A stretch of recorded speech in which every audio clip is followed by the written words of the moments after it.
Assalamualaikum warahmatullahi wabarakatuh. Di video kali ini kita akan bahas latihan soal TWK CPNS 2023 dan video ini merupakan video yang ke-41.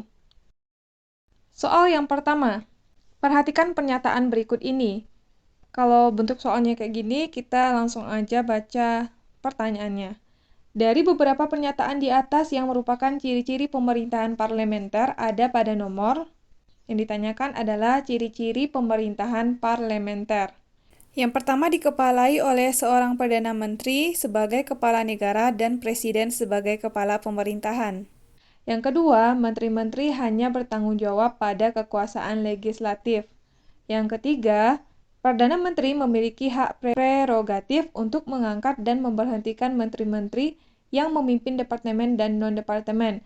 Yang keempat, kekuasaan eksekutif bertanggung jawab pada kekuasaan eksaminatif.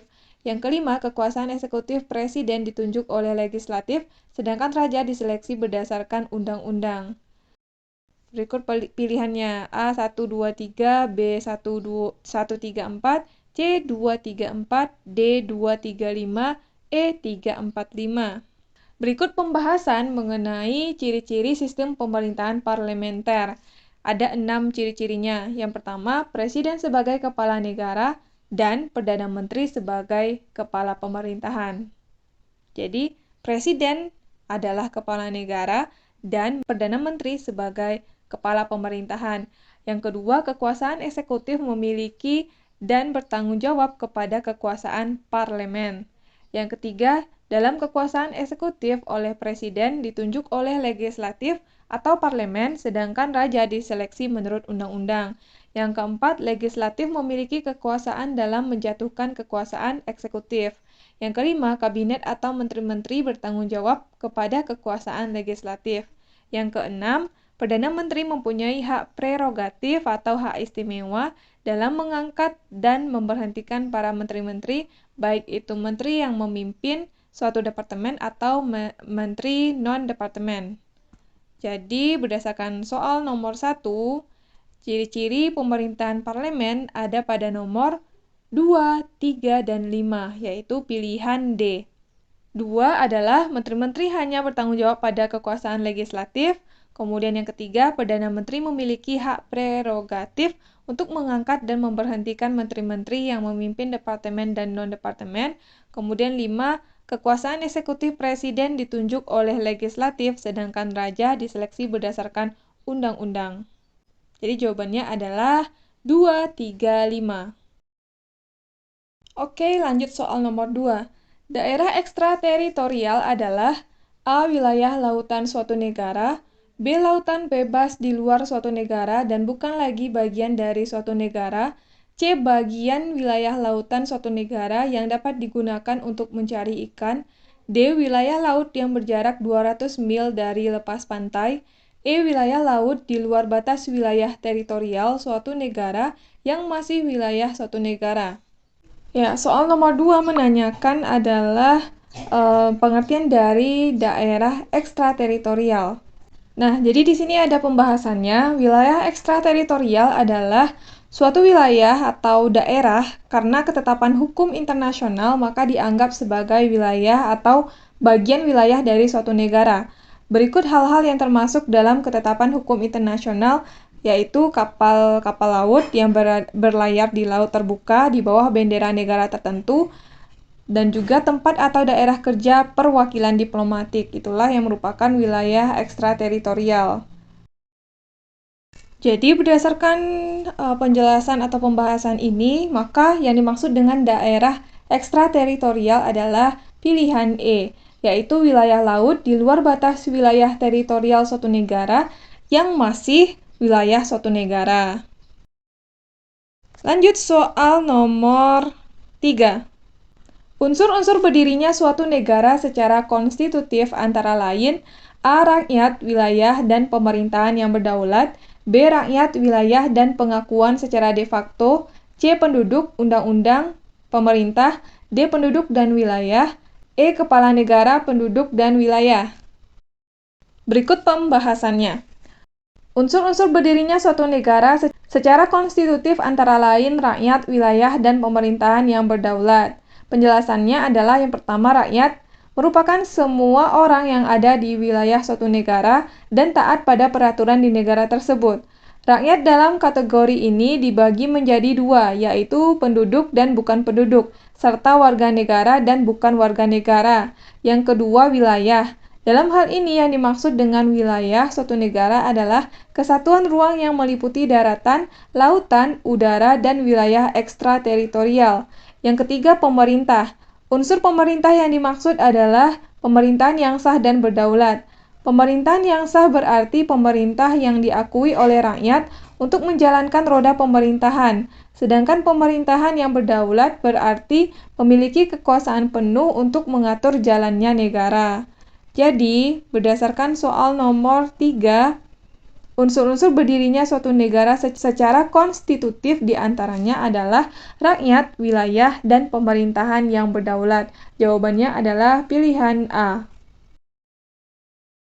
Lanjut soal nomor 4. Di bawah ini adalah tokoh-tokoh yang ikut menandatangani deklarasi Bangkok, kecuali A. Adam Malik dari Indonesia, B. Tun Abdul Razak dari Malaysia, C. Tanat Koman dari Thailand, D. Raja Ratnam dari Brunei Darussalam, E. Narcisco Ramos dari Filipina. Berikut pembahasannya.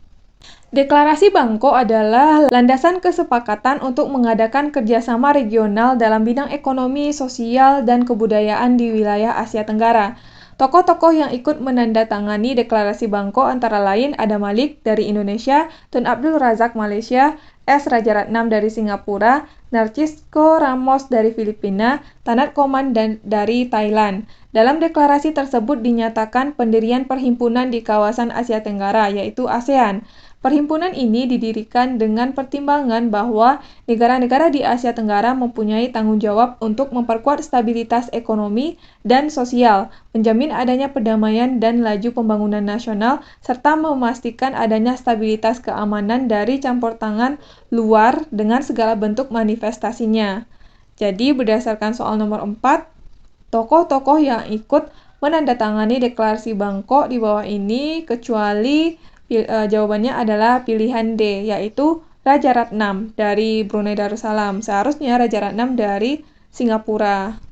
Jawabannya adalah pilihan D. Lanjut soal nomor 5. Apa yang dimaksud dengan hak interpelasi yang dimiliki oleh DPR? A. Hak untuk meminta keterangan secara langsung kepada Presiden tentang suatu kebijakan.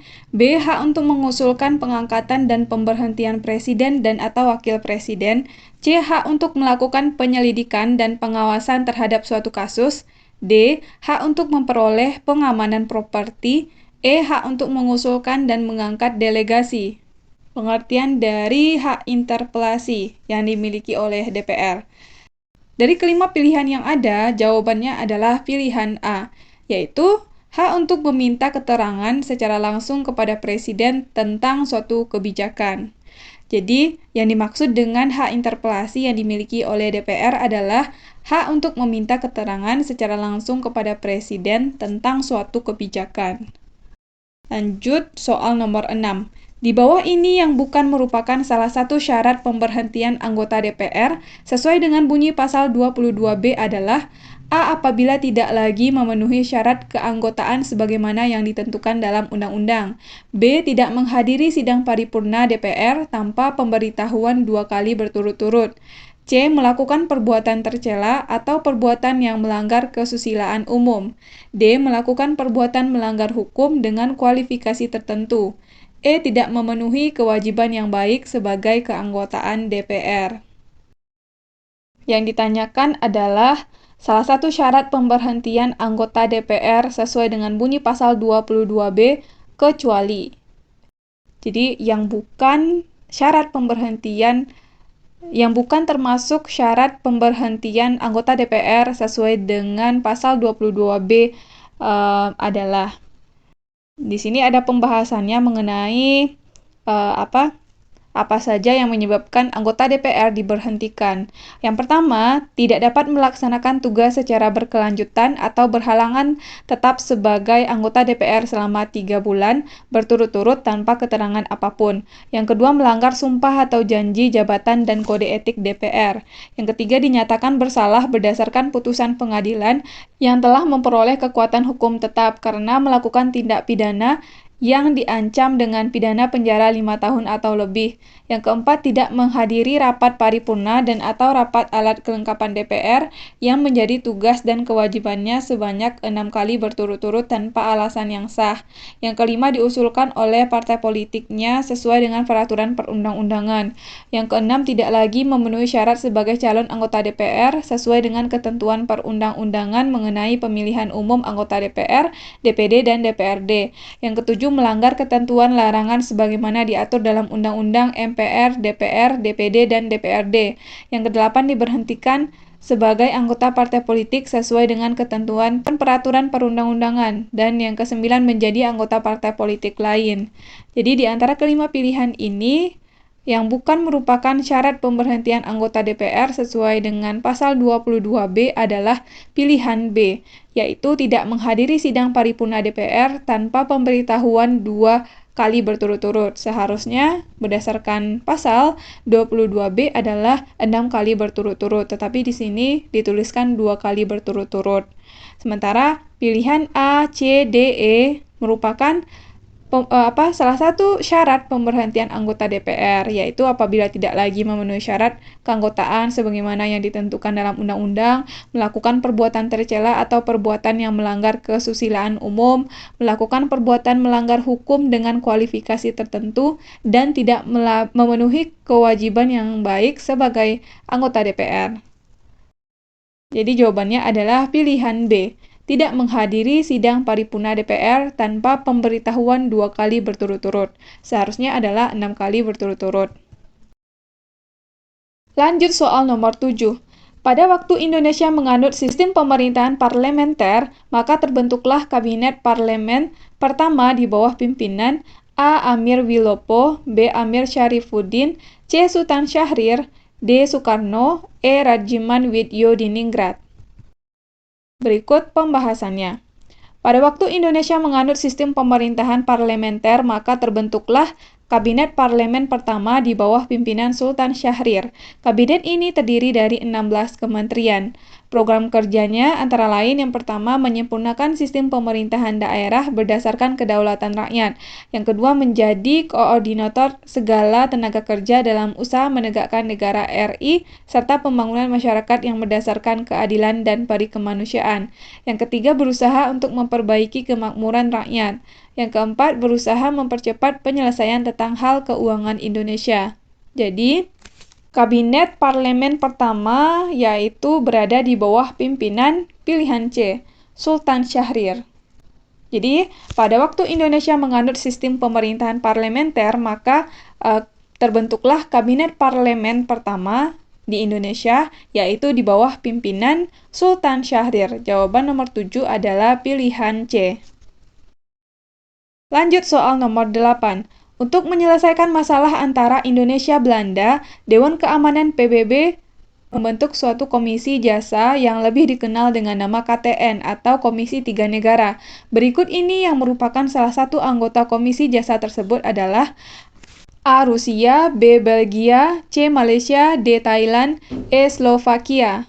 Berikut pembahasan untuk nomor 8. Pada tanggal 25 Agustus, Dewan Keamanan PBB membentuk suatu komisi yang akan menjadi penengah konflik antara Indonesia dan Belanda. Nama komisi ini adalah Committee of Good Office for Indonesia atau Komite Jasa Baik untuk Indonesia. Namun kemudian lebih dikenal sebagai Komisi Tiga Negara atau KTN.